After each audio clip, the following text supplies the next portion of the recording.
High, আমি পিউ আর তোমাদের সকলকে জানা পিউ এর পরিবারে স্বাগত। আজকের সারাদিনটাতে আমি কি কি করলাম সেটা একটা মিনি ভ্লগের মধ্যে তুলে ধরার চেষ্টা করলাম। তো প্রতিদিন সকালে উঠে আমাকে ছাদে আসতে হয় আর ছাদে এসে বেগুন গাছে জল দিতে হয় আর তারপরে দেখি পদ্ম গাছগুলো কত দূর বেড়েছে। তারপরে এসে ব্রাশ করে ফ্রেশ হয়ে ঠাকুর ঘরে ঢুকেছিলাম আর এরপরে ঠাকুর জাগিয়ে নিয়েছিলাম। আমি যখন ঠাকুর ঘরে ঢুকেছিলাম তখন প্রায় বাজে 7:30টার মতো আর ততক্ষণে পড়তে চলে এসেছিল। তো আমি ঠাকুর ঘর থেকে বেরিয়ে ওদেরকে পড়াতে পড়াতে একটুখানি চা খেয়ে নিয়েছিলাম আর ততক্ষণে দিদার ভাত হয়ে গেছিল। তো আমি একটুখানি ভাত খেয়ে তারপরে স্নান করে রেডি হয়ে গেছিলাম। আজকে যাব এক জায়গায় ভোগ খেতে, একটা আশ্রমে। দুটো দিদা আর একটা ভাই যাচ্ছিল আমাদের সাথে আর এরপরে আমরা টোটোতে উঠে পড়েছিলাম। আর আমাদের বাড়ি থেকে যেখানে ভোগ খেতে যাব টোটোতে গেলে প্রায় 10 মিনিট মতো লাগে। যেতে যেতে একবার স্কুলের দিকে নজর ফেরালাম আর কতই স্মৃতি না মনে পড়ে যাচ্ছিল। তারপরে আমরা আশ্রমে চলে আসলাম। আমরা গিয়ে দেখছিলাম সবকিছু শেষ, এখন শুধুমাত্র প্রসাদ খাওয়া চলছিল। তারপরে আমরা ভেতরের দিকে গেলাম আর দেখলাম ঠাকুর শয়ন দিয়ে দিয়েছে, তাই ঠাকুরের দর্শন পেলাম না। আর কি করা যাবে, যেতে দেরি হয়েছে। তারপরে সবাই এক এক করে চরণামৃত নিয়ে তারপরে আমরা প্রসাদ খেতে বসে পড়েছিলাম। আর কি প্রসাদ খেলাম তোমাদেরকে এবার সেটাই দেখাবো।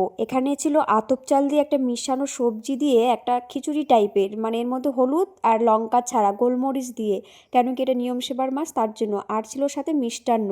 তারপরে খেয়ে দিয়ে আমরা বাড়ি চলে এসেছিলাম আর বাড়ি এসে ফ্রেশ হয়ে দেখছি পড়তে চলে এসেছে। তারপর পড়ানো কমপ্লিট করে আমি সন্ধে দিয়ে নিয়েছিলাম আর এরপরে করেছিলাম আলু দিয়ে, নারকোল দিয়ে, পেঁয়াজ দিয়ে একটা বড়া, যেটা দিয়ে আমি রাত্রে ডিনারটা করে নিয়েছিলাম। তো আজকের ভিডিওটি এই পর্যন্তই। সবাই ভালো থাকবে, সুস্থ থাকবে, টাটা।